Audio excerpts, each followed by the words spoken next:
Okay. So what would you guys like to do on our final evening? I have 78 slides on this. Let me hang on a second. I had 78 slides that we prepared for this class throughout the 5 or 6 weeks, and we got through about 20 of them. So, do you have any questions from just general before I launch? Because I'll share some content, and I'll share some content. We'll do some meditating. Um, we can have back and forth as well.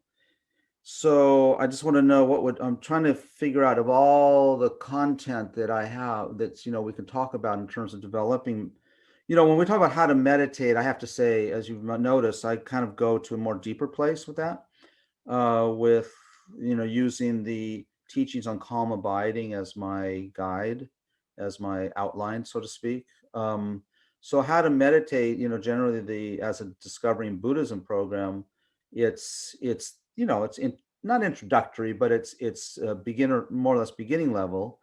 And but I when I look at the teachings on calm abiding, of course, that goes very deep. It goes all the way up to advanced level. So when I prepare for this class on how to meditate, I go from the advanced level and then try to share with you in a way that's understandable, and broken down. So everyone's at different levels. So I also have this philosophy that people have a much greater capacity. They actually want more and deeper content than even maybe they can handle. You know what I mean? Rather than the other way around of giving bite-size portions. There's a lot of teaching methods that are like that, and those teaching methods are being applied to the Dharma. For example, they talk about adult learning models. Anyone familiar with adult learning models? Or even new learning models, which is essentially that you don't teach anything for more than 20 minutes. And then you go into activity, or you go into dialogues, or you go into breakout rooms. And I have friends of mine, Dharma teachers, who are approaching it from that angle. And I've done that before. For me, it's not organic for me to do that. I think that there's a good side and a bad side to that. The bad side is that we're catering to the lowest common denominator in the sense of focus. So what's happening in our culture, as you know, with all the electronics and the not the light bulbs, Matthew, with all electronics that we're getting involved in, people's capacity to concentrate is diminishing. I don't think that that's a permanent situation. I don't think it has to be permanent. It's just becoming a habit, right? And so having to attend to your smartphone, and your iPads, and and they're seductive. So we've all been seduced by these things, and eventually, one can start making a decision. So I feel that these learning models that's being applied to the Dharma now is catering to lowest denominator. I think it's dumbing down people. I don't think it's respectful, might not be the right word. I don't think it's respecting people's capacity to think bigger, to think deeper, and to get confused. I don't think getting confused is a bad thing. I think it's a good thing in this context, because that's how we learn. Anytime you're learning something new, you're struggling, isn't it? Like if you're learning tennis, you learn tennis, or you learn golf, or you learn so Matthew's an electrician. When you're learning how to become an electrician, I mean, you struggled. You had bad jobs that you did. I have one young client. He's a plumber's apprentice, and he was having such a terrible anxiety because he was so worried about that when he got on a job that he was going to do it wrong, and then he's going to get a call about the plumbing failing and all those kinds of things. And that's kind of unrealistic in some ways. Of course, if you're a heart surgeon, a brain surgeon, you don't make mistakes when you're doing brain surgery, but you make plenty of mistakes when you're learning how to do brain surgery, right? And that's the con. So with respect to the Dharma, with respect to meditation, I think that is called for. I think that when, what we're involved here, whether you're Buddhist or not, doesn't matter. What we're involved here is accessing our deepest potential, right? We access that deepest potential that's been with us since beginning of this time, but we've never accessed really. I mean, of course it's going to be confusing. It's going to be hard and it's going to be challenging, right? When you receive, if you receive teachings, well, back in the early days, not that long ago, but if you receive teachings from Lama Zopa Rinpoche, I think I mentioned, I think Rinpoche is a very enlightened being. So I think he knows what he's doing. And yet he would teach for hours. And so it flies in the face of the modern learning models, which say that you can't teach more than 20 minutes. He would teach for 5, 6, 7, 8 hours sometimes, honestly. And it's hard. Don't get me wrong. I mean, it's hard for everybody, but hard doesn't mean bad, does it? So people equate hard and bad, especially in our modern culture. Hard and bad are similar because everything about our culture is about pleasure, correct? When we talked about what's the reduction of suffering is considered, how to reduce suffering is increase pleasure, correct? Or was that another class I was talking about that? Was I talking about it here too? So yeah, so let's see what I got. Is anything come up? Just let me know and you can raise your hand or chime in. In particular, is there anything you want to make sure I cover tonight before we part? Temporarily part our ways? No? Okay. Anyway, you can jump in whatever you want. I'm going to go to the slides. I forgot to decide where I was going to launch into the slides, by the way. Okay.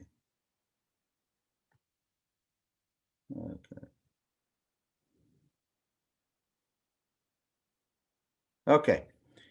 Okay. Oops.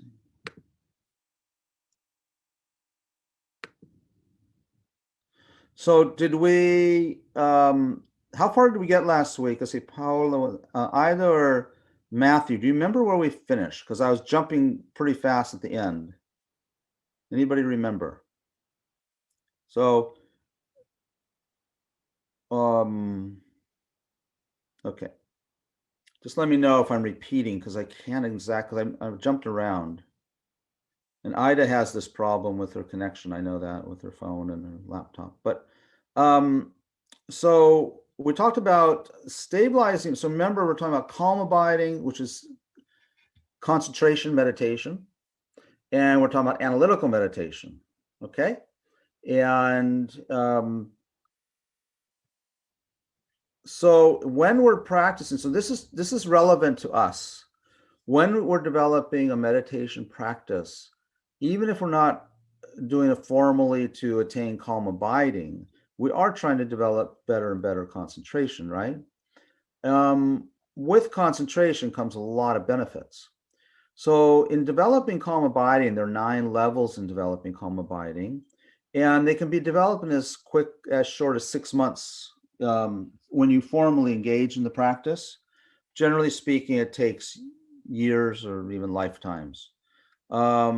Now, the other traditions do develop concentration samadhi, as I mentioned number of times, Hindu tradition and other Buddhist traditions. And even I'm thinking that in the Christian tradition, they probably develop it. And I don't know about Judaism and Islam, but I'm guessing it. So there are many kinds of, so now you guys have to decide on your object. So what is your object of meditation? Okay. Have you decided what do people use as their object when you meditate? Is it change around or use many objects? So anybody here working on developing their concentration? Is that a yes or no? Yeah. Paola, what object do you use to develop your concentration? Because I'm really bad at it. Yeah.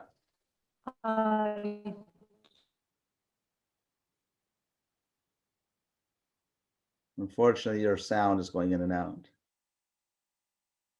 Now we lost. There you go. You're back. Sometimes I've been with enlightened people, and I don't know how to put it. I want to be very brief, but the connection, if you get onto the wavelength with the person in the room, that kind of takes over. Mhm. Yeah. So then it's like, well, I don't know how to answer the question anymore. Yeah. Yeah, no, So it's like, right. So you find yourself getting very focused on the connection between you and the teacher, right? Yeah. That's valid. Yes. Yeah. That's a part of guru yoga too, actually. Which is a very profound Vajrayana practice, right? Guru yoga people. So when you're developing a practice, a meditation, formally, then I'm just going to just go with this briefly. This gets into a lot of detail. But when we're developing just sort of a mindfulness practice, a concentration practice, these are the 5 things that we're fighting against, or we're going to confront, which are laziness, then forgetting the object of your meditation, of your focus, and then laxity and excitement. Those are the 2 main emotions that are going to be getting in the way once you get past the initial growth stages of developing focus. Of course, getting angry or getting desirous or getting jealous, all those afflictions, those can come up during your meditation session. But they're going to generally, as the mind gets a little more subdued, laxity and excitement are what's going to mostly interrupt the development of your focus or the maintaining of your focus. And then we have a job, a responsibility to apply an antidote. So when let's say we're meditating on the breath. Let's say the breath is our object. So lazy. Okay, we'll go into okay. So let's all take the breath as our object while we have this discussion. Okay, because the breath can be an object to develop single-pointed concentration. Okay. So remember that. Okay, we'll talk about the breath. So laziness, and this is all of us, you just don't want to do the practice, I feel tired this morning. I'm not getting anywhere in my practice. I enjoyed it yesterday and the last week. I really enjoyed it. This week I feel too busy. So I'm just burned out. I'm too distracted, things like that. That's actually laziness. No, the definition of laziness in the Buddhist mental factors, laziness is a mental factor. It's one of the 20 secondary mental factors. And it means to not want to engage in virtuous actions is what they say, wholesome. So it's kind of like, something's not right. Something's good to do, but you don't do it. It's good to spend 10 minutes meditating, but you don't.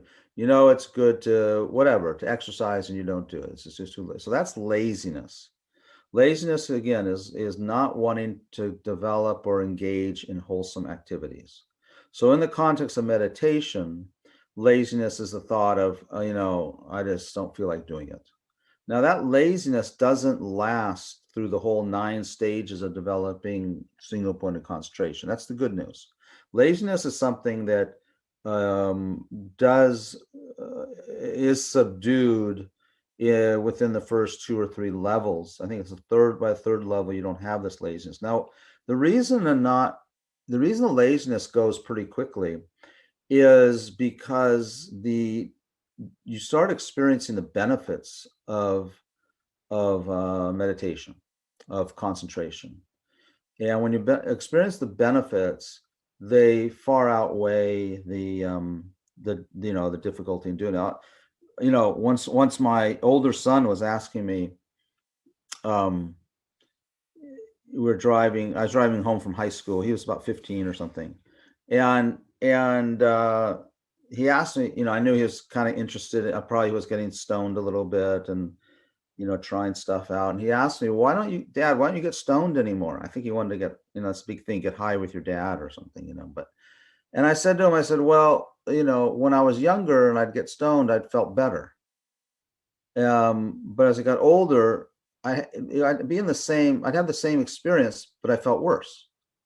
In other words, I don't think the state of mind was any different that I was experiencing if I got stoned. But what happened is one's bar raises a lot, right? So when your bar gets raised and you start experiencing the, if I can put it this way, I don't like to, but you can put the high of meditation, then the high of other things is much more gross.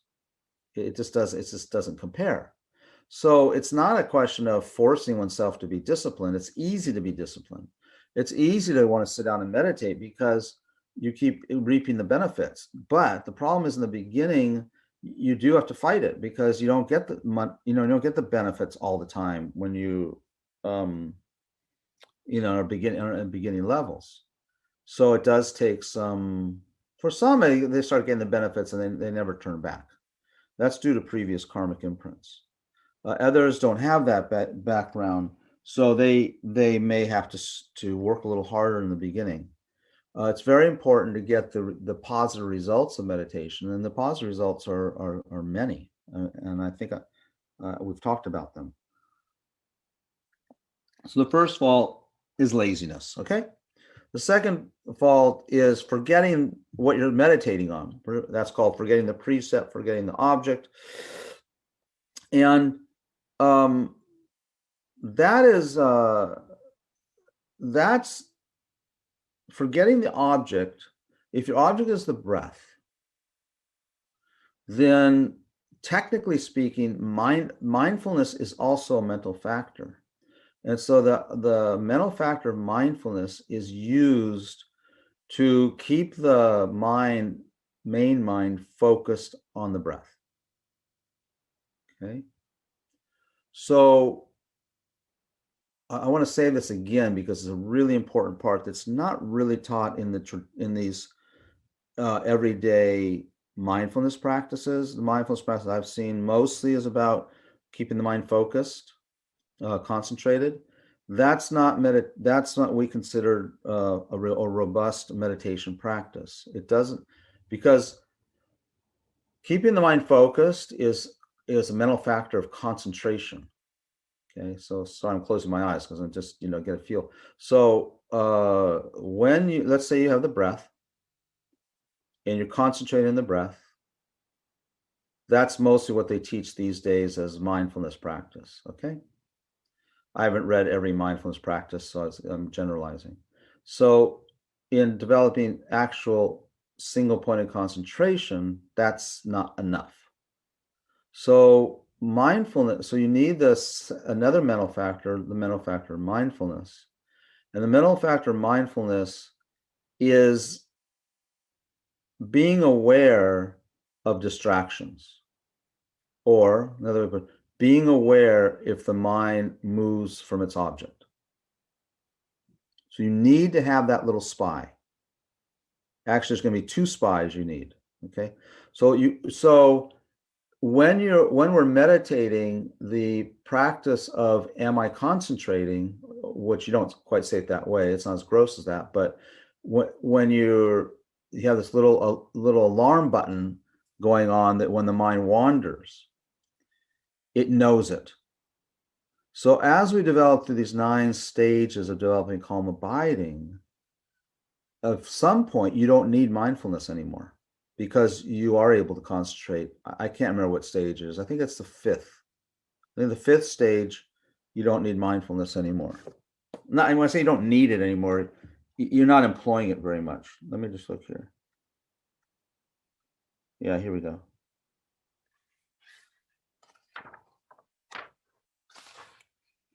Yeah, so yeah, you're not gonna, that's used, so you're using, yeah, I'm trying to see when you,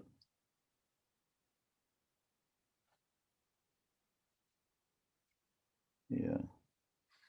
Yeah, I'm not exactly sure. I could find it, but it states, I think it's at around the 4th or 5th level of it. You don't, I mean, the 5th level, you're not forgetting the precept anymore. Okay, you're not forgetting it, but something you haven't developed single point of concentration yet either. So what's going on?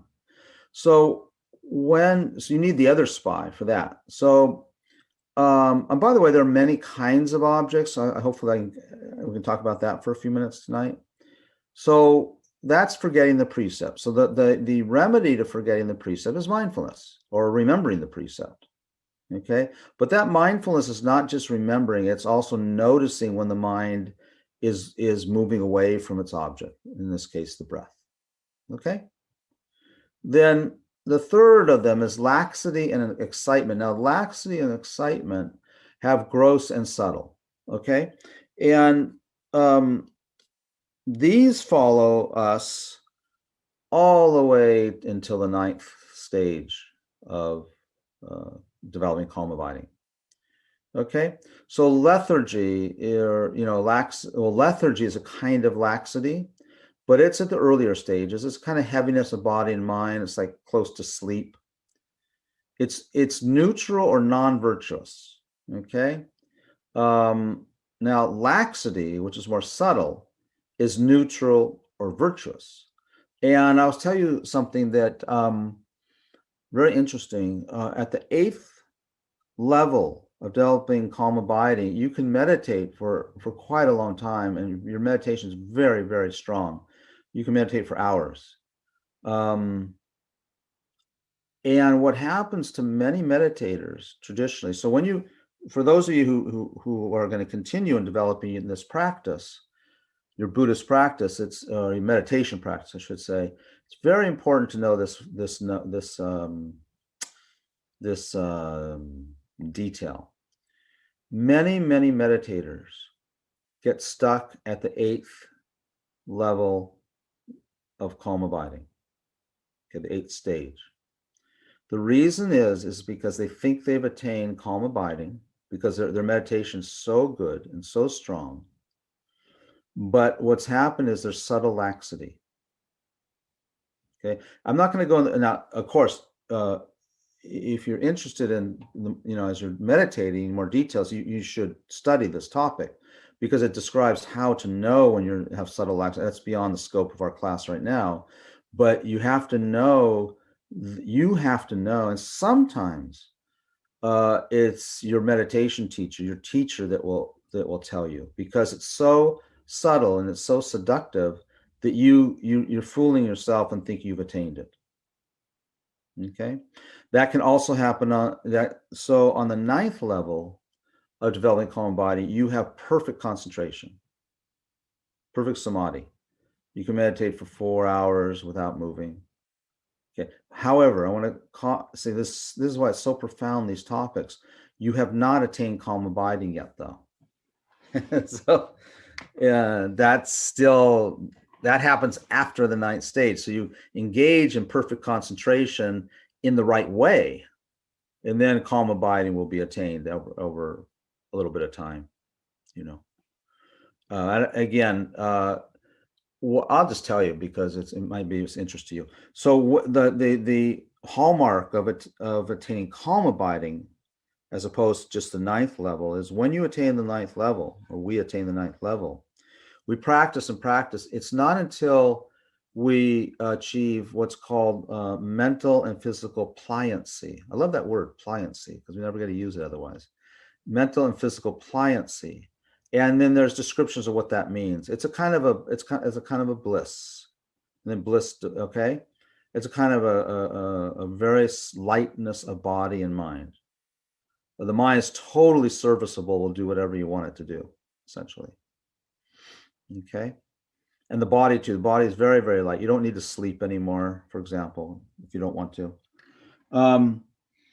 And you have just a lot of energy, but it's not neurotic energy. It's this very stable, light, kind of very light, etheric kind of energy. So many meditators get stuck at the 8th level. They still have that subtle laxity.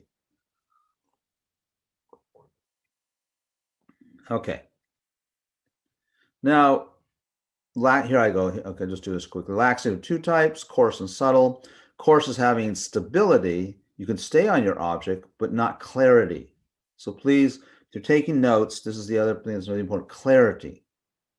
So at the level of the 8th level, when there's subtle laxity, what the meditator's lacking is a level of clarity that comes if he or she continues to the 9th level and beyond to calm abiding. Okay, but but the concentration is so strong.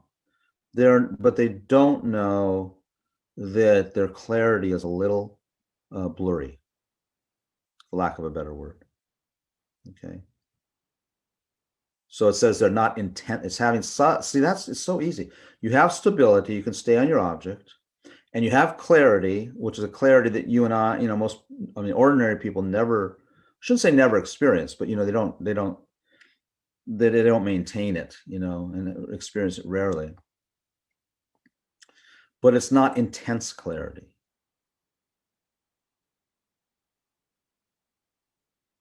Okay. So this clarity is not about the object, but the mind apprehending the object. So in other words, you can't judge clarity like how clear you see that. So if you're meditating, let's say another object of developing single point of concentration is the Buddha's body, right? Visualizing the Buddha's body. So that you can't determine the clarity. When we develop subtle, intense concentration, samadhi, you can make out even the pores on the Buddha's body, the individual hairs. You see all the details, but intense clarity from the side of the mind is not there, but the clarity of the object is there. And then they say it's because a little bit too much looseness. It's not quite tight enough. Okay. Subtle action. We have stability and clarity, but mind's mode of apprehension has become too loose with respect to the object.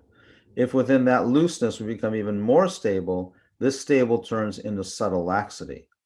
Get that? Okay, so you just hang out. You just abide in that looseness the longer you stay, and then it becomes subtle laxity. Then it says, I guess I made a note here, the worst unfavorable circumstance. This is the worst because it is seductive, and it's not just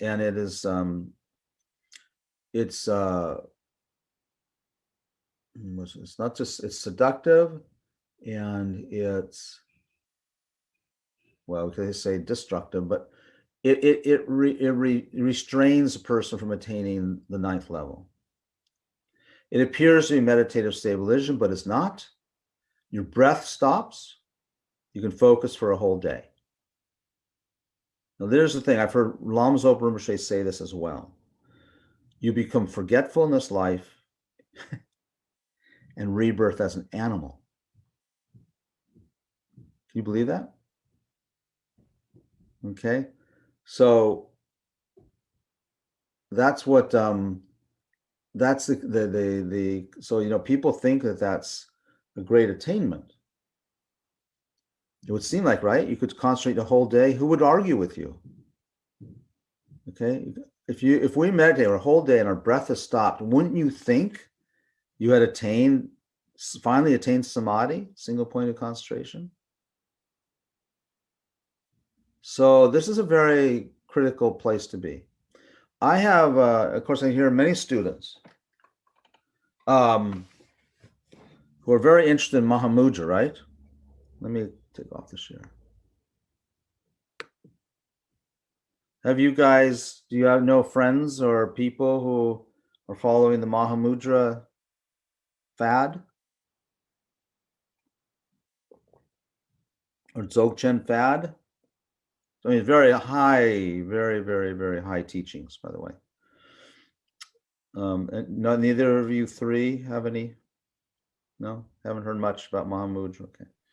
Well, it's very, very, very, very profound teachings on developing insight into emptiness and enlightenment quickly. But really what a person needs to practice Mahamudra is a foundation in these teachings that we're talking about now. And many Westerners, no, I don't think many Easterners, I don't know about it, but Westerners, because we're so um, conditioned for fast results and exotic results, we don't really want to take out the dirty garbage in the laundry. We want to go straight to what feels good and feels hopeful, and that's okay. But for the most part, it people when they meditate on Mahamudra, unfortunately, there may be many or some or few who are actually meditating on this, what it's talking about in that previous slide, meditating on space, meditation on space. Okay. Meditation on space will lead to rebirth as an animal, could lead to rebirth in one of the God realms too. They mistake space for emptiness of inherent existence. So it's a big distraction. Okay. That's why it's so beautiful, these teachings. But the dangerous part is I feel people aren't getting enough teachings, not us here, but there's a lot of Buddhists out there, Western Buddhists, and it's hard to judge because everyone's comes from a different place, right? I mean, we can't judge people, individually, but I'm just saying in terms of where the trend is going of Buddhist teachings, that people don't want to engage in the hard stuff, and and they don't want to engage in the beginning foundational teachings. They want to go to Mahamudra and Dzogchen and Tantra and emptiness and get. Okay, should I tell you a story? I don't think I told this one. If I told it, because I tell my stories to all the classes, but maybe I told it. Did I tell a story about many years ago? I was had some teachings with His Holiness the Dalai Lama, and he was teaching on bodhicitta, the altruistic attitude of enlightenment, the great compassion. And he'd been teaching for 3 days. And then in the last session, he was taking questions and answers. And so there was a question after, listening to these teachings on bodhicitta and how we need to work to attain enlightenment quickly for the benefit of all sentient beings. We need to enlighten all beings. And the only way to help beings is by us attaining enlightenment. So someone asked the question, what is His Holiness's opinion on what's the quickest way to attain enlightenment? And I heard that, I thought, God, what a great question, because this person must really be feeling a sense of urgency for sentient beings, right? That's what His Holiness turned it around. I guess he knew what the person was really asking. I don't know. And he scolded us, said, you Westerners always looking for the quick path. Always, turn on the light switch and light goes on. Go get your instant coffee and go get your, everything is just available, quick.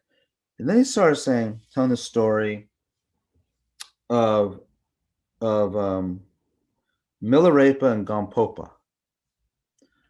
And he started telling this story. Do you know who Milarepa is? Everyone knows Milarepa? Yeah. Okay. Matthew, are you still there? I shouldn't interrupt Matthew. You might be eating dinner or gone to sleep. I shouldn't pick on him. Yeah. I haven't. Sorry. I'm listening. Oh, you are listening. I'm listening to every word, but I'm not at a place where my camera can work, but I'm paying close attention. Okay, thank you. I didn't want to start picking on you, and you might be like, I don't know, doing something more important. But, so Milarepa, do you know who Milarepa was, Matthew? Have you heard of him before? No, not at all. So Milarepa, when you get a chance, there's a great biography. I don't know.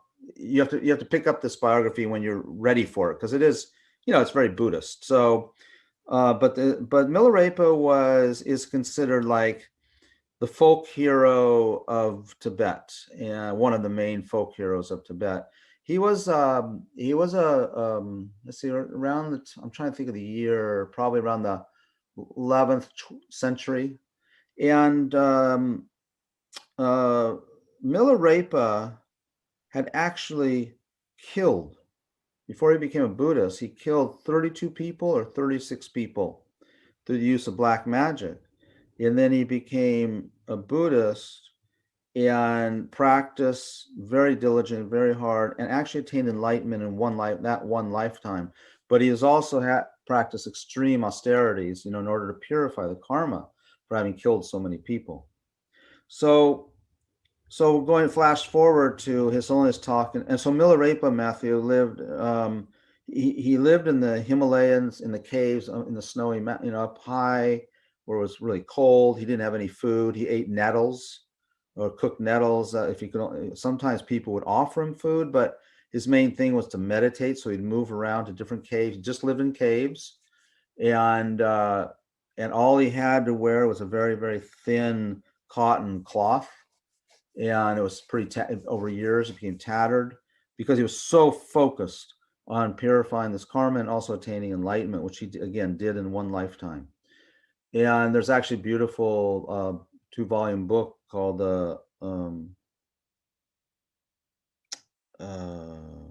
100,000 Songs of Milarepa, because when he taught in the in verse form, or in the sense of reading spontaneous, constructing spontaneous poetry and song.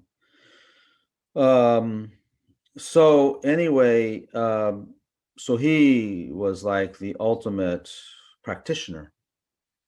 Sometimes no food, very often no heat, fires or anything. So flash forward to His Holiness Dalai Lama scolding the person, or all of us, for it's asking this question of wanting to attain enlightenment quickly. What's the quickest way? And then His Holiness started telling this story of Milarepa and one of his heart disciples, Gampopa. And Gampopa had studied with Milarepa for some years, so there were a core group of meditators, students. Of course, Milarepa became famous later. Everyone knew him throughout the Himalayas, and he had quite a following, but not for many years. In the early years, he was not known. He just was practicing. After his teacher, his guru, was Marpa. He lived with Marpa for some years, and then Marpa sent him into the mountains to meditate. So His Holiness started telling the story of Milarepa and Gampopa, and he was talking about how when the Milarepa had given Gampopa instructions that now, he said, now I've taught you everything, and it's really important that you go out and teach. And for people who are waiting to hear about these teachings, Buddhism is not evangelical, but what he was saying is, go out and spread the teachings throughout Tibet. And Tibet was already a Buddhist country. And so Gampopa agreed, and Milarepa said, this is a cultural protocol where the teacher walks you when they say goodbye, like they'll walk you out to the door or out to the gate, or they'll walk with you for some time or like that. So Milarepa says, well, when you get ready to leave, then I'll escort you, out, on your journey. At this point, His Holiness starts crying. He's trying to tell this story, and he keeps crying. And as it goes on, in fact, I can get little chills because I remember him sitting up there crying, like this, and covering his head with his zen, his robe, and then continuing the story, then having to stop because he was crying. And it was like he was right there, like he remembered it, like he was like he had remembered, like that experience when, if that you've had, and you remember it, and it brings, telling the story, and it brings tears to your eyes. It's just like that. It was so alive. So then he's saying that, so about 2 or 3 days later, Gampopa said that he agreed that he was ready to go. And Milarepa said, okay, I'll walk with you for a while. And so they walked off, and they started going down the trails through the mountains, and they came to a bridge. And at the bridge, Milarepa said, okay, now you're on your own. Okay, you need to go on your own, and we'll part ways here. And of course, Holiness crying. And so Gampopa walks across the bridge. He starts going up the hillside on the other side, and he has this kind of panic attack. He thought, oh, wait a minute. Did I get all the teachings? Maybe So he turns around and Milarepa's walking off in the distance, and he shouts out to him. Master, Master, and Milarepa turns around and asks him what is it he's, what's he need? And Gampopa says, yeah, but did you give me all your teachings? I think that maybe there's some you didn't give, and I'm leaving too early. And Milarepa says, no, rest assured, I gave you every teaching, all my teachings I've given to you. And then Gampopa still feeling it, and he turns around, starts walking off, and then he turns around again because he's not, and he shouts out to Milarepa and says, yeah, but then what is the pith, the most important of all the teachings you gave me? Which text was it? Which set of teachings was it? And Milarepa was was off in the distance. He turned around his backside to Gampopa. He lifted his thin cloth, and showed his bare bottom. And Gampopa's watching him. And Milarepa said, this is my greatest teaching. And he lifted his robe, and there were all these calluses and scars, and, from where he had been sitting. From sitting so much just on hard rock. And he said, this is my pith instruction. Practice. So that's the answer to laziness. So it doesn't work if we don't practice, right? And it's okay to take our time. It's okay. But I think what Milarepa is saying, this is not, so what we're doing here in America particularly is we're trying to make this practice so easy and comfortable. And you sit with Lama Zopa Rinpoche for 8 hours, it is not comfortable. You sit with him for 2 hours, it's not comfortable. And the funny thing happens, as soon as he gets up and leaves, your body gets all comfortable again. I don't know what he's doing in there. He's doing a Milarepa trip on your body, I guess. So we should, it's a very good, Buddhist path is a very suitable path, particularly for us, the Westerners who already know how to work hard. Do you know what I mean? Have a good work ethic. Not like me, it's very lazy. If you read about Lama Yeshe's biography, have you heard is now a 2-volume, came out last year, called Big Love. So I think I'm in there a bit. And Lama's always very strict with me, not very nice. Hugely nice, but not ordinary nice. He made me cry a lot. He picked on me all the time. I wanted to run away constantly. There was one of my close friends who was a student of Lama longer than I was. I told him some years ago, I said, God, Lama, I just couldn't handle it sometimes. Have either of you been to Kopan? Has anyone been to Kopan yet? You were right. Do you know how when you're up at Kopan, you can see the airport down there? Right. So of course, in those days, there were no house, there were only villages, right? There's no city. And you could see the Kopan road. It looked like it almost went all the way down to the airport, right? It didn't really, but it looked like that. And I was telling my friend, oh God, I got so burnt out, so I get so depressed that sometimes I just say, I've had it. I'm not going to do this anymore. And I would look and I'd see that trail, and I think I'd visualize myself just running down that trail straight to the airport and getting on a plane and leaving. And my friend said, "What? That was my fantasy too." So I guess it was a little bit of a universal for those of us who were, because Lama was tough. He wasn't tough with most people. He wasn't tough with Rabina. We'll talk. I'm sure he was tough with Rabina. I know can Ida, if you get a chance, ask Rubina, tell her that Karuna one said that she should tell you about Lama's toughness. I don't know if she was around. She might have been around when I was beat up on. Well, she was around, but I don't know if she was watching it. So it's not easy. Now, today, I don't know if Lama Yeshe could get away with that, right? Abuse, emotional abuse, and verbal abuse, whatever. I feel so fortunate. I think he would get away with it because it's an individual thing, right? When you have that relationship, personal relationship between teacher and student, then of course, there's that understanding, and it's not. But I think it's just become easier and we're making it easy, soft. And I think then the progress, I'm not talking about martyrdom. Okay, that's really important. We're not talking about that, we're not talking about that sense of martyrdom. That's not it at all. But it's work.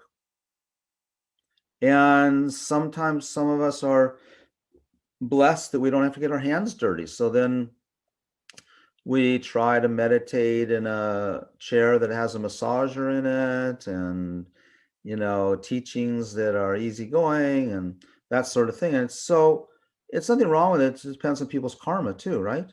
But I think it's the one thing that you cannot manipulate. You cannot manipulate your path. You cannot manipulate your practice.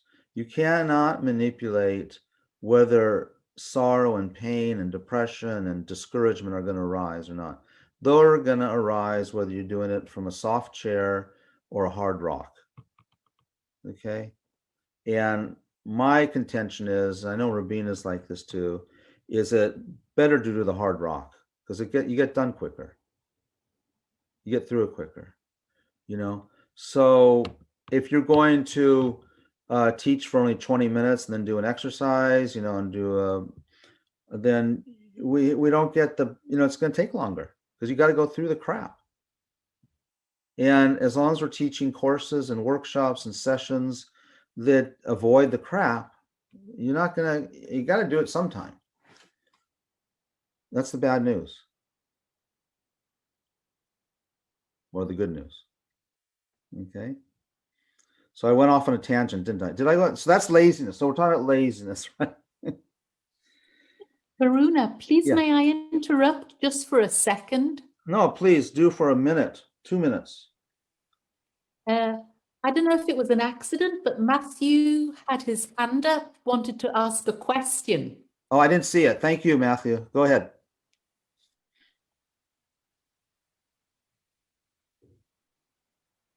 That was a while ago, was it not? Was that half an hour ago? Paula, you're muted. I said, sorry, Matthew, it was the first chance I got to jump in. Can you remember your question? Well, no, it was something about, it was something when you mentioned that when you first start a practice, you don't see or feel the benefit of meditation, which is one of the things that makes it hard. Yeah. But I also find that sometimes you kind of get freaked out when you do see the benefit, Mm-hmm. and you're sort of addicted to how you felt for so long before that kind of freaks you out. And that is another thing that can kind of sort of sometimes make people slow down or make people stop because they don't want to stop feeling the way they felt for so long. Yeah, that's a good point. I hadn't thought of that. Yeah, I think that's a really good point because, I think we all feel that at different, in different contexts, let's say, because pleasure is our philosophy. It's our habit. And so in the beginning, certain comforts and pleasures and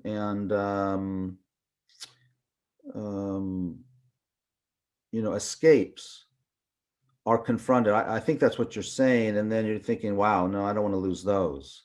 Like, do I have to give up my, do I have to give up going out to dinner? Or do I have to give up dating? Or do I have to give up, wanting to make money? Those kinds of things, right? I think so is that the kind of thing that you're talking about, Matthew? Well, I guess so, but I was more thinking of it's kind of nuts that people are like this, but sometimes, like myself for sure, it's like sometimes you're addicted to, being Video anxious or being depressed or being something like that. Oh. Like it's the bad feelings that you kind of identify with them and you sort of associate yourself with them and you don't want to give them up. Right. Okay. Thank you. That's helpful. Yeah. It's a tricky one. I had I did a lot of executive coaching when I was earlier in my career, and I had a client who was not Buddhist, and and he had lost his marriage and his kids to divorce and stuff like that. Actually, he's doing quite well now. They're all I mean, he has good relationships, but the point where he was very alone, and he was not a meditator. I mean, he tried meditation, and he got it. He very much was interested in all the Buddhist philosophy, but he just couldn't slow down to meditate. He was an entrepreneur and had run many companies. But that aside, is that every Christmas and on the kids' birthday stuff, he'd get out the photo albums and get really depressed. And I never quite understood it. I had to try to explain that melancholy feeling that he had. And he would say something like, well, he felt he was connecting with them. And eventually it came down to just it was a habit. It was something that people did. And so my short answer to that, Matthew, is that we spending more and more time on what is the nature of happiness and what's the nature of suffering.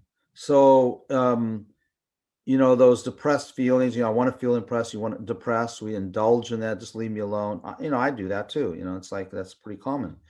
And but what happens is in your meditation and in your practice, and I think you'll agree with this, you start getting glimmers of that there's a better happiness, right?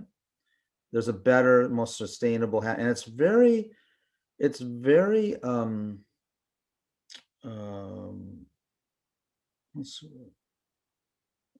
clandestine. It's a kind of happiness that's not expressed in our culture. Okay, and we'd say that happiness is synonymous with what we'd say well-being. It's a well-being, and when you're in that well-being state, you realize that's a really happier state. But it's not something that's promoted so much naturally in the culture, right? Well-being. So then, as we talked about a couple classes ago, or maybe the first one, well-being has to be then analyzed. And in the Buddhist approach to the Buddhist psychological approach is that the idea of developing mental health is the same in Buddhism as it is in Western psychology or Western therapy. And by extension, it's the same actually for each human being, because if every human being wants to be happy, they may not know that happiness is synonymous with mental well-being. But after a little bit of discussion, you begin to see that, yeah, actually, I get it. It's not really the success of my career or my boost in income that makes me happy. It's my state of well-being. And often, you get a boost in income, you get a bonus, and it releases those endorphins, and there is a mental pleasure. So that's just accentuating the idea that the well-being is a mental thing. Now, the job for us is to go further. That what we begin to learn is that a boost in endorphins is not a level of well-being that's sustainable. And the Buddhist psychology is very, very much in your face. It just says, look, we want you to be happy all the time, not just some of the time. And even the some of the time that we are happy, if you really analyze, it's just like a few minutes a day, probably. It's not that much. So we're actually so going back to your point, Matthew, when we begin to understand what happiness is, and if we begin to say, okay, happiness, I get it. It seems to be an internal state. Okay, then the internal state comes down to well-being. What does that mean? Well, so what's a well-being internal state? It's a state that doesn't go up and down. For one thing, it's more than that too. But to begin with, it's balance. So us beginners, we start with balance. Then that balance allows us to have access to those profound mental states that we can access. But we can't access those until we're balanced. And actually, balance is better than being the up and down that you're referring to, Matthew, that people think is life. And they say, well, if I don't get depressed, I'm not feeling life. If I don't if I don't feel sad, that just takes time. That's just philosophy, because they haven't had experience with these more profound states of mind. So it's like when I said earlier, what my son asked, why don't you get stoned anymore? Well, getting stoned is like, if you get depressed, getting stoned felt good. It was like, that was my my nirvana, so to speak. But then when you, the same thing with depression, when you start experiencing more of the bliss of meditation and of the practice, and that your mind possesses, then depression, like, well, this kind of sucks, or that kind of depression or melancholy that we were talking about earlier, or feeling kind of like watching sad movies, which I do too, by the way. So but it's a difference, you watch a sad movie or show wanting that as your go-to place, as opposed to, well, that's just one of the effects of watching those kinds of things. Even the Dalai Lama was crying because of and seen Lama Zopa cry, because but that's when they connect with the suffering of other beings, not so much not their own suffering. And it is scary, by the way, Matthew, I agree, because we build our foundation on our reality. Who am I going to be if I don't get melancholy about, losing my marriage, or something like that? Anyway, I think I went on maybe too long on that point, but that's, I think, did I capture it, Matthew?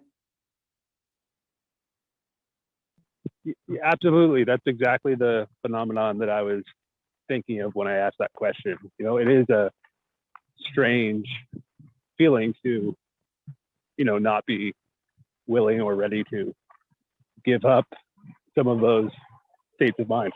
Yeah. And that you don't have to give them all up at once. It happens gradually. They happen by themselves. Ideally, it's organic. You know what I mean? What I mean by that is, in your meditation and in your spiritual practice, when you access more and more, and you will access more and more quality states of mind that are hidden right now. They're suppressed by all this other mental factors that are active for us, like depression and jealousy, competitive, and all those things. When those become subdued, then the qualities of the mind can come out that are suppressed. So when that begins to happen, and it's happening already, then organically you just don't go to those places anymore. When I say you don't go there, you're aware of going there, and you make some mental decisions like, I'm just not going to engage, or whatever works for you. You start making the decision that they're not helpful states of mind, even though they felt like friends for a long time. Right? Yeah, Ida?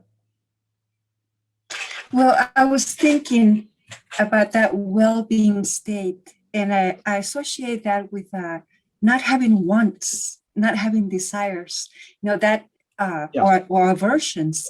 That makes me feel so calm and happy. Yeah. I don't need stuff. I Right. don't want stuff. My clothes come from secondhand stores. They're wonderful pieces that I find there, and I don't have to spend money on these flashy things. Right. Does that make sense? Yeah. So when we start, I think it's really such an interesting exercise when we make the switch from external to internal. Start making the switch. That's the whole key here, and I think it points a little bit to what Matthew was referring to, is that you make the switch that happiness, you discard, somehow you get it. Okay, I can't put my happiness in external things. I get it. So when we make that switch and you start exploring ways and developing ways to seek not seek your happiness to external things, but seek your happiness from internal things, that to me is the definition of a spiritual person. So nothing religious. It's just someone who's relying, who has the curiosity and sort of a conviction that it's internal. but you may not know even how to access that. That doesn't matter. That's the switch. When you make that switch, then and you start looking, go, well, maybe it's through this Buddhist meditation thing, or maybe it's through this, or maybe it's through that, Christian prayer, or maybe that to me becomes a spiritual person, because you're looking for the solution internally. The solution's internal now. So what we refer as an ordinary, conventional, worldly being, is someone who says, well, happiness comes from my achievement in my career. Happiness comes from the state of my, having a family and a good partner, right? Kind of living in the suburbs, or living in the country, or living on top of a mountain. That's all still external. That's not a spiritual pursuit. Okay. Or relying on the body. People will say, well, I'm a spiritual, I'm a spiritual person. I really believe in doing yoga. And you check. I'm not saying everyone who does yoga, but a lot of people these days, they do yoga for physical results. That's external. It's not internal. It's so they keep fit and keep their shape and look young and keep in shape and keep their health. If that's the focus, that's external. It's not a spiritual practice. Same thing with Buddhism. If you're I have a client, student, who became very, very energetic about learning mindfulness and becoming certified mindfulness teacher. It's a 2-year program. To me, and I'm not, I didn't say this to her. Oh, I have said this to her in gentle ways. To me, it seems that pursuit is not a spiritual practice. It's because she wants to be recognized as a meditation teacher. This is what's going on in our culture now. Okay, that kind of thing, for the most part, doesn't happen in traditional Buddhist cultures. It does happen, but it's more quite an exception. We're trained that way to develop, to attain certificates and honors and degrees and commendations, right? That's a big part of this culture. The letters after your name, right? So when you make that switch, then that's, to me, a spiritual person. So when you make the switch to a spiritual person, then you want to know, how do I access that? How do I become more spiritual? So well-being becomes the first levels, I think, is developing balance. That's what you were talking about, is developing, and then an effect of that is contentment. You just see, things are good enough. It doesn't mean you allow, the spider webs to spread throughout your house. It just means that you're not disturbed by it. I'm fighting them constantly. But it means that you're not disturbed by them, and you clean the spider webs away. But it's not like that's what makes you happy, right? Clean house or not. Okay, so balance is one of the first steps that we get into. And so I want to say that well-being includes balance. Now, the mindfulness movement, which is a good thing, pretty much is focused on balance, isn't it? I'm talking about just the secular mindfulness taught in schools and at businesses, and for reducing stress, right? So we wouldn't say those could be spiritual practices, or might not be spiritual. You can't judge a practice from the practice. You can only judge it from the mindset of the person doing it, the intention. So yeah, we can't say mindfulness, mindfulness-based stress reduction is spiritual or not spiritual. We can't say until we ask the person who's practicing it. Okay, because the first stage in developing a spiritual practice, I think, is develop well-being, which is developing balance. Right? Is that okay? That's my belief. But the reason I don't just teach mindfulness practices, and why I would never go get a 2-year certificate, is because I don't think that's deep enough for me. I think people should go deeper, go beyond just balance, and develop their wisdom, develop their compassion, that these things are dormant. Wisdom is dormant. Compassion is dormant. Clairvoyance is dormant. Clairvoyance only for the benefit, so that you can help others. Know the right thing to tell them and the right way to help them. Equanimity is dormant. Compassion is dormant. These are qualities that if we were to access them, I mean, when you feel the love, just for just a split, that split moment or minute when you fall in love with a person, or when you're feeling love for your children, can you imagine having that all the time? That's what Buddhist meditation and psychology says. Why not have it all the time? I watched Rinpoche, or His Holiness, His Holiness says every time he meets somebody, he feels like he's meeting a friend. It's like, because, and so I heard him another time, and I put the two together. What he said is, another time he says, whenever he meets somebody, he tries to see them as just another human being, just like himself. And he said, I can connect with anybody as human beings. You can't connect with someone as a German because you're American, or as a man because you're with a woman. You can't. That's not where we connect on. We connect on our human level, is what he was saying. So when we just meet somebody and they're with someone and you're with their humanity, then they're a friend. That's what I think he meant. And I think that way of relating to the world means that you want our own compassion, our own love that's dormant, has become more expansive to include other people, all people. Can you imagine? So the love you feel for your child, love we feel for our child or our partner, and you felt that for everybody, absent the attachment, by the way. Absolutely, because our love always, unfortunately, there's the attachment comes in right away. And so that's why we need the wisdom.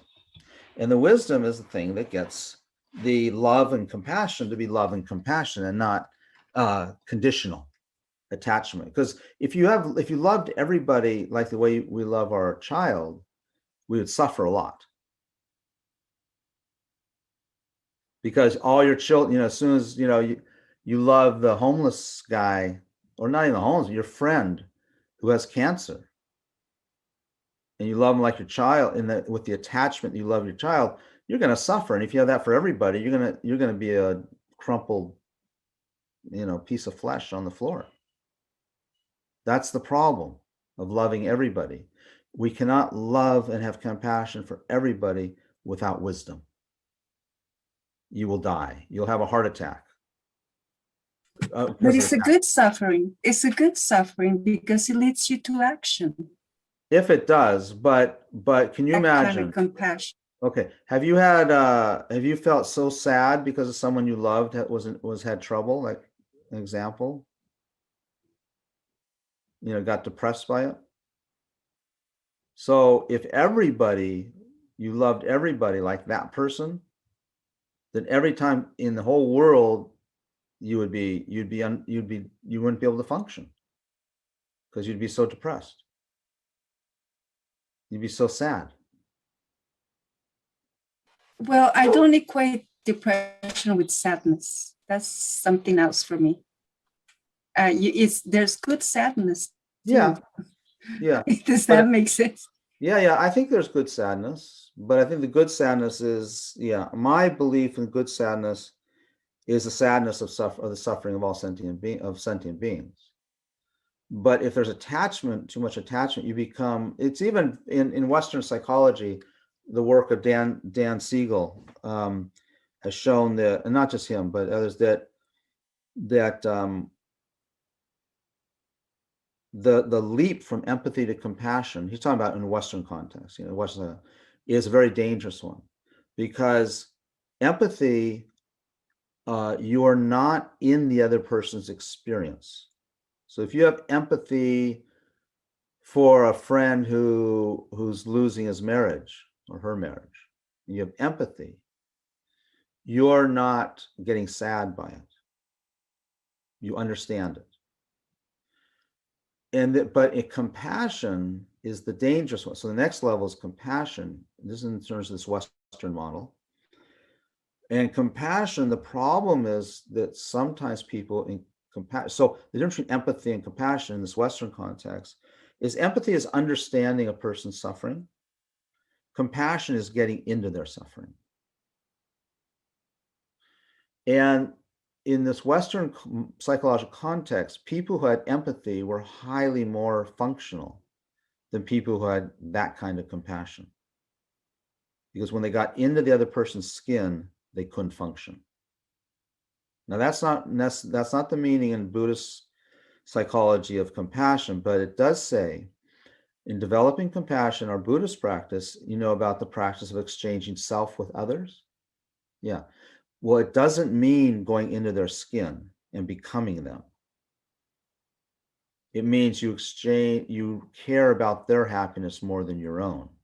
And so you do feel it very deeply, but you don't go in it.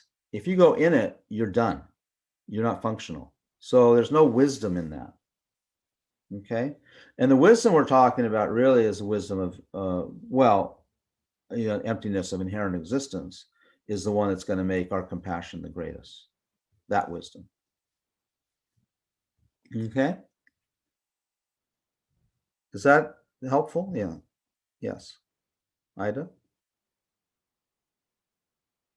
I was thinking about enlightened beings. When they descend to help us, Yeah. do they have some sort of suffering without compassion, that absolute compassion that they? No. One of the hallmarks of Because of wisdom. Sorry. Because of the wisdom as well. Correct? Because of wisdom, yeah.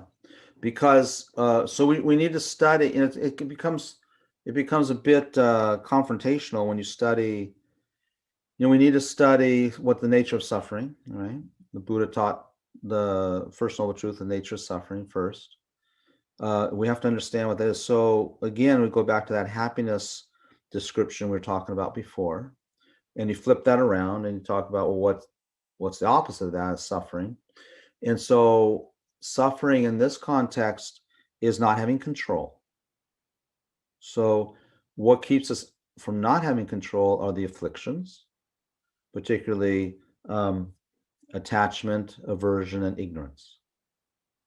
So those afflictions and the other secondary ones are completely eliminated for enlightened being. They don't exist anymore at all. So they can't have suffering. That's the whole meaning of enlightenment, is the opposite of suffering. So the beauty of it is they see sentient beings and they see the suffering, right? And they see it very nakedly, and that's what drives them to feel compassion. But it doesn't, and it's very profound, but it doesn't exist for them. They don't see it the way we see it. They see it as it really is. And those are the teachings on emptiness. Yes. I was also considering the Dalai Lama, His Yes. Holiness. Yes. He's incarnated in a human body, and you Yes. mentioned that he cries. Yes. So he's feeling that's kind of suffering, some kind of suffering. No. See, that's you made a leap. You made the leap that because he's feeling, he's suffering. But no, of course he's feeling. Of course he has feeling, but we don't know. He wasn't suffering. So there's many ways to interpret that. One way to interpret it is because they have no loss of control, Ida, those tears were not tears from a lack of control of his emotions. They might have been tears just for our benefit, because look at how I remembered the story. It's a very touching story with the tears. We don't know. But no, there was not tears from an emotional imbalance or an emotional pain. Still cry, when Milarepa's guru, Marpa, I was talking about Milarepa earlier. Marpa, great, and one of the greatest lamas of Tibetan history, Milarepa's guru Marpa as well, founder of the Kargyu tradition, one of the 4 schools in Tibet, traditions in Tibet. So Marpa was an enlightened being, and he had a son named Dharma Doge. And one day Dharma Doge was on a horse, fell from the horse, and hit his head on a rock and died. And Marpa was crying next to him. And so his students, Marpa's students were confused. And they said, but, Master, you have taught us that everything is illusory. So why are you crying over this illusory death? And his response was, it is illusory, but this is a super illusion. So what he meant by that is there's a karmic connection as father and son. And it said that he cried because Dharma Doge was to be his heir and of the Kargyu tradition, because Marpa was the founder of the Kargyu tradition. And Marpa knew that by Dharma Doge dying, the Kargyu tradition would not be as vast as it would be under him. So he was thinking of sentient beings. So, you know what I mean? So you see, it's different. It's different. I've seen Rinpoche, Lama Zoden Rinpoche cry. I've seen Lama Yeshe cry. Lama Yeshe cried during a teaching in Italy. And after the teaching, his secretary asked him, Lama, why were you crying? And Lama said, because I saw my root guru, Chidran Rinpoche, appeared to me in the room when I was teaching. Chidran Rinpoche had died, I don't know how long before, just a year or so before that. So yeah, and then, when you see your guru, you cry. Even the great lamas, they cry.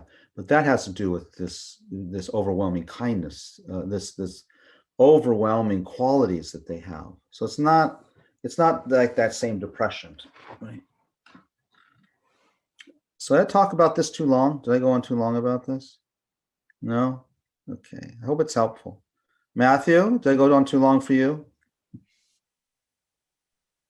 No, oh my gosh, no, not at all. I really appreciated all of it. Thank you. I think we learn a lot from stories, actually. I try to give a lot of stories in my book, that I wrote. And I think people learn from stories. I do.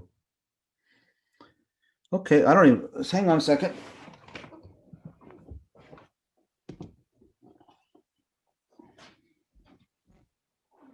Okay, I had to turn the clock around. Let's talk a little more content for a few minutes, and then we'll start wrapping it up. Let's see. Karuna, may I come in again for a second? Of course. Anytime. I wanted to say that particularly here in the East, we have, and I think in Chinese language, there are a lot of films made about the life of Milarepa. Oh, really? There is at least, ton. But there's at least one in English language. And for somebody like me, I don't have the time and I don't always have the ability to concentrate. It's like an easy peasy way to get a little Dharma, just to watch a film. Oh, it's fantastic. Yeah. I've never seen a film on Milarepa, a biography of him. I recommend. Yeah, I don't know. How do you find an English version, though? Maybe you can send me a title that one that you really like, but I've never been able to. I don't know if I can. Anyway, send me a title if you can of one of the good ones. Yeah, thank you. His biography, by the way, if anyone has not read it, originally the first biography of Milarepa was written by Evans Wentz, and that was a great pioneering work, but I wouldn't recommend it. it's not, it's just, it was pioneer work. The one that that is really good is by Tibetan Lalumpa, I think it is Lalumpa. I can't remember his full name. It's written beautifully, and if you ever want to know, just email me. I could look it up, but I don't want to take time. But I think Lalumpa, if you can remember, something like that. That version of Milarepa's biography is highly recommended. Okay.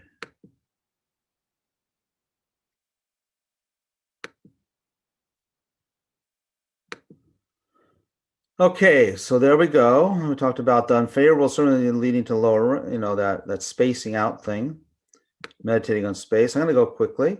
So just so you get the whole lineage on these 5 faults. So the third one, third is, remember, is laxity and excitement. So laxity we just covered. Excitement are 2 factors to consider. There's kind of a scattering of the mind, and then excitement. Okay, you kind of, so yeah, we have to be careful here because this excitement applies also to the excitement of your attainments in meditation. So it's kind of like you're meditating, you catch it, you go, God, and it's nothing really wrong with it. We just have to go further, where you're excited about what you're meditating, and you catch yourself that you're meditating really well. But you see how that happens, and you get kind of encouraged, excited. That's a distraction.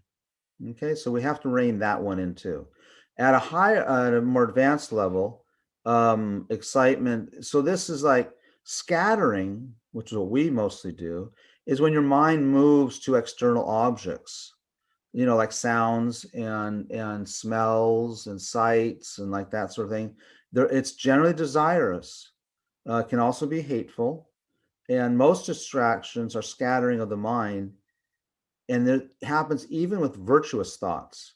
So again, it's really good to learn this early, that when you're meditating and you're really feeling pretty good. I mean, you're having a powerful session, and you start thinking about, maybe I'll write a book, or maybe when I'm done with this, I'll do some water bowl offerings, or I think like that. So that's not allowed. That's considered a distraction. So don't trick yourself.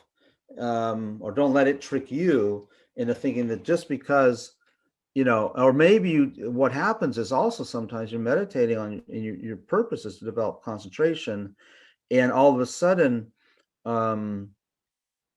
you have this clarity, and you can like make offerings to all the Buddhas or something, or these deities are appearing to you that you can never focus on before, or you're feeling this great love and compassion. Those in this practice are considered distractions. That expression, which I don't like, really saying, if you see Buddha on the road, kill him. I think it has to do with this. I think it has to do with, in your mind, if even Buddha comes, you don't follow it. But I think personally, I find that pretty hard to do. I find it very hard to do. But just as long as you get the intention here, that if you're developing single pointed concentration, and that's your retreat, that's your practice, you have to stick to it.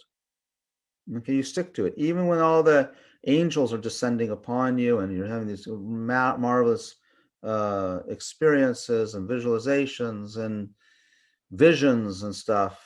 If you're really sincerely practicing, that is a distraction. That is considered excitement. Okay, it takes discipline. There's a discipline. Then excitement in terms of subtle excitement, it's a kind of scattering, but scattering is not one of the 5 faults. So scattering is actually implied with so if you find you're scattering, going to different thoughts, that's excitement. Okay. And excitement only occurs with objects of desire. Okay. Last part, so there's coarse and subtle excitement. Coarse is like when you're meditating on Buddha and lose the object by focusing on an object of desire. That's coarse excitement. Like you're meditating on the Buddha, or you're meditating on the breath, and you start thinking about the dinner you're going to have tonight that someone's making for you, or whatever. Okay, that's coarse.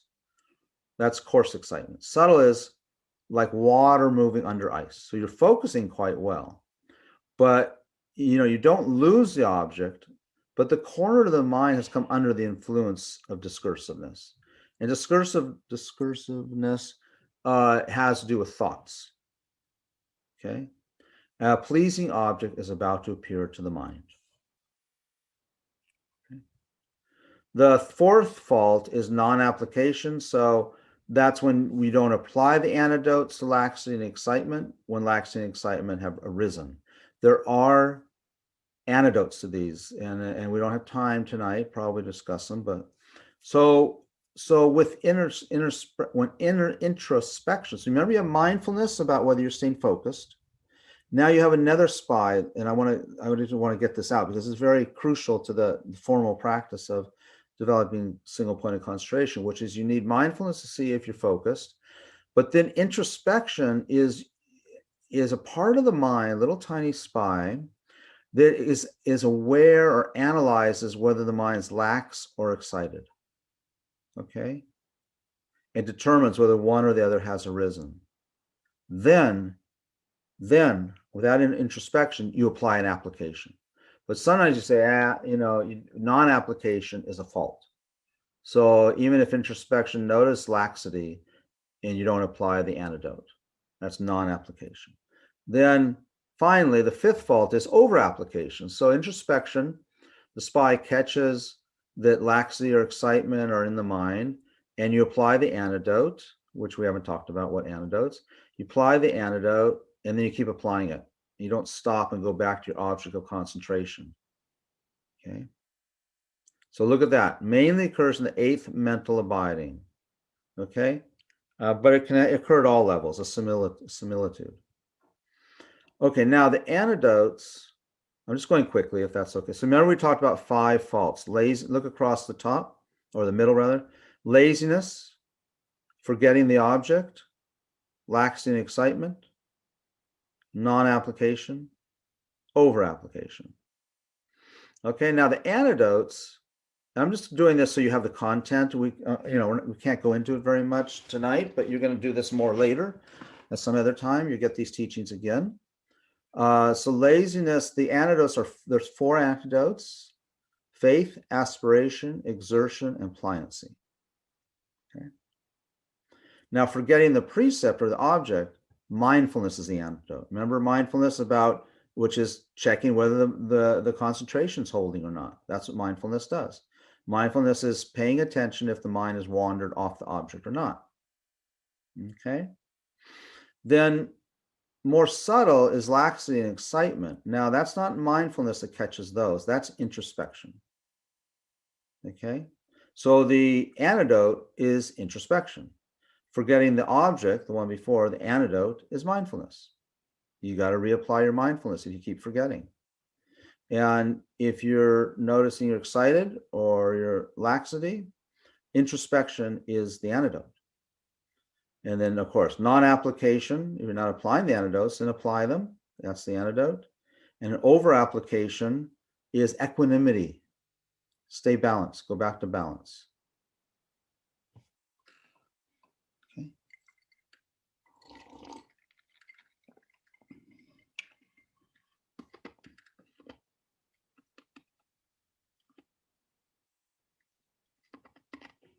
Okay.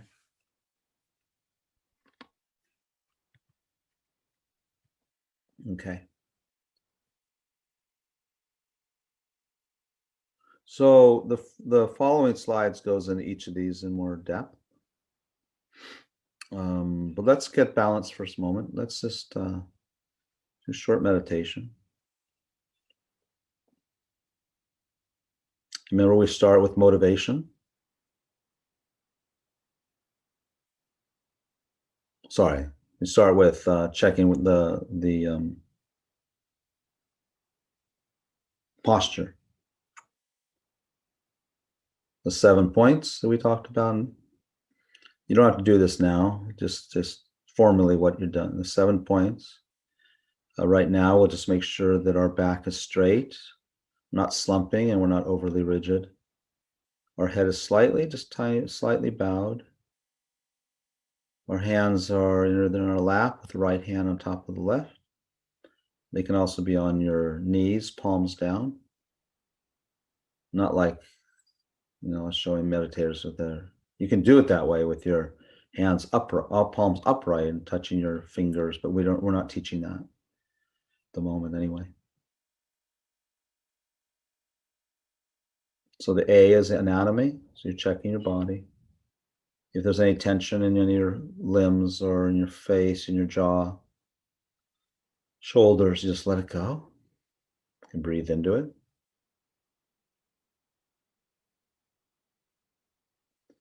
B is for breathing. So now just connect with your breath. Just observing it, not controlling it.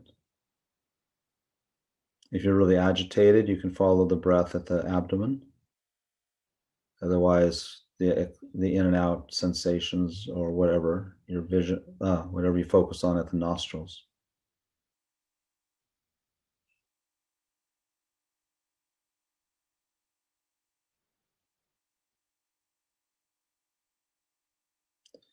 And then C, counting. Counting is used for early stages of developing mindfulness. Is actually done traditionally. You can also not do it. If you do, then the general method is to count the exhalation as 1. Next one is 2, like that, up to 10, and then do it in reverse order. So that's the counting. And then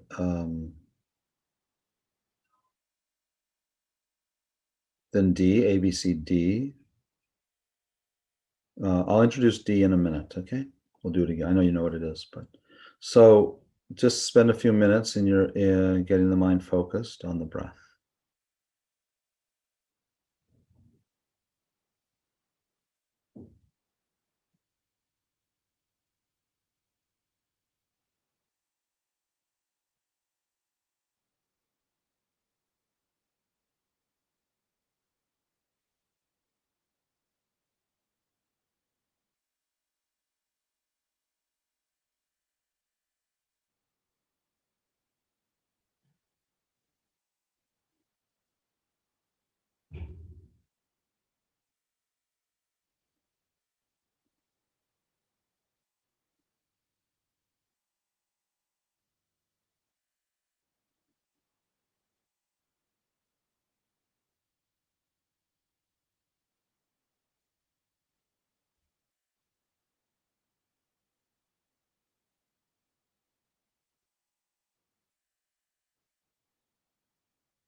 Now we're going to add mindfulness. It's a mental factor.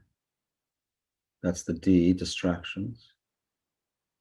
So a little part of the mind, I want you to try and develop the familiarity with developing your mindfulness. So here we mean mindfulness is a little part of the mind aware of the general focus is on the breath and noticing when it moves away from that. That's mindfulness. Okay, so let's do that for a few minutes so you're familiar with what mindfulness is and actually the development of calm abiding. So your focus is the breath and a little part of awareness checking in when the mind becomes distracted and then bringing it back to the focus.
Now with mindfulness, the other aspect I'd like to introduce you to for the full meditation practice, developing single point of concentration, is mindfulness's colleague, introspection.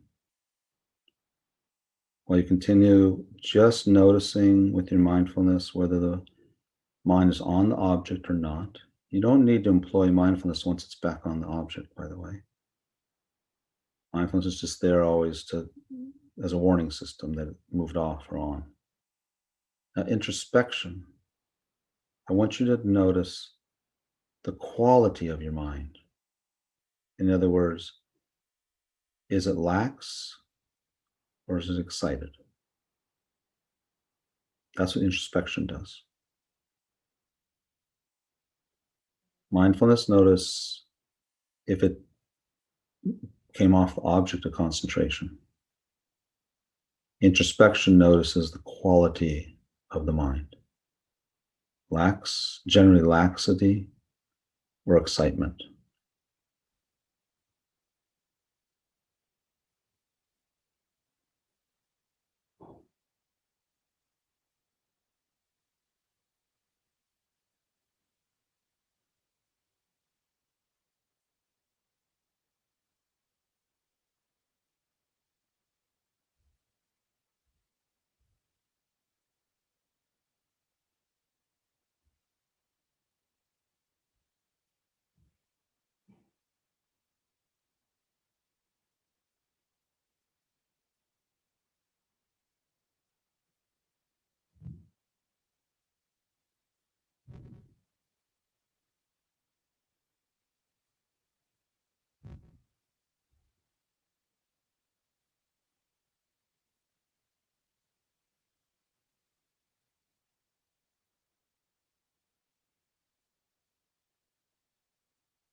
Okay, and slowly come back into the external world. Very gently.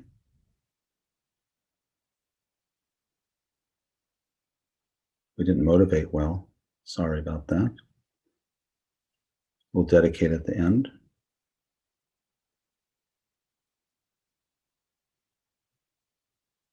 Okay. Okay.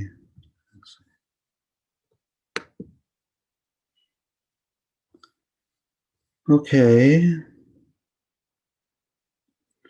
So we'll dedicate now, and then if you want to talk for a few minutes, we can do that too. So the motivation I've spaced out. So in terms of dedication for this session today, and for the meditation session, and for the 2 hours, and then all our time we spent together as well, why not dedicate the past, the present, and even the future? We dedicate the merits, the positive energy we created, the imprints, that, it's really good. It's good enough dedication to just dedicate that we'll continue to learn about this topic, and that we have all the conditions and the right teachers, instructions, and friends, so we can continue, because this is going to go on for a long time. Long time. So that we just dedicate that we have all the conditions, good teachers, good teachings, good materials, good physical conditions, that they never end, they only improve, get better and better, whatever ways and conditions we need to continue our exploration and development And, ultimately, to not just ultimately, but to develop the good heart, altruism of bodhicitta, the awakening mind. Because if I just learn all this and improve myself just for myself, then I leave everyone behind. It's a selfish motivation. So I really want to do this, that I can share everything that I experience, I attain with everybody in the whole universes. Not just people, but animals. Animals in the ocean, animals in the sky, animals under the ground, in the earth. All the cicadas that are there for 17 years and they come out. Can you imagine all those sentient beings there are? And then that's just animals, and also the spirit realms. And even the hell realms, we don't know they exist, but if they do, it would be terrible. And how do they ever get out? So I will dedicate my merits to helping them escape from these lower realms that they've created themselves, unfortunately. And then, of course, my family and those close to me are free of any obstacles of health, environment, and that their well-being is spread to all beings around me who have also been connected with me in previous lives. And then, with respect to our teachers, if you have a spiritual teacher or teachers, or to your parents, that you wish them long life, free of any obstacles of health or any kind of physical resource problems or mental health. So all these merits dedicated this way. And finally, that our own merits will manifest as complete understanding of the nature of reality. That's the whole point of all this, how things really exist. Okay, so thank you.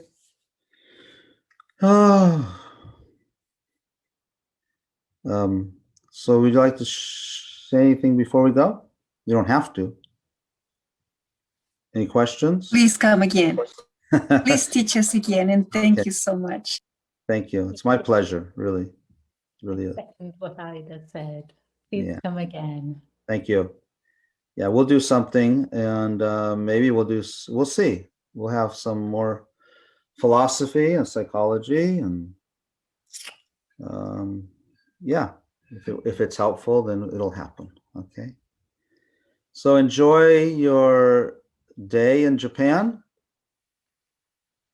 Enjoy your evening in Santa Fe, and then Matthew, you and I are in the same time zone, I think. Hope you have a good dinner. Yes, but my sentiments as well. Thank you so much for this week and the last few weeks. It was really incredible for me. I loved it, and all the participants, everybody involved. Thank you so much. Thank you. I agree. So it didn't matter, like Charmaine was saying about the numbers. That doesn't matter. It was intimate, so we did well.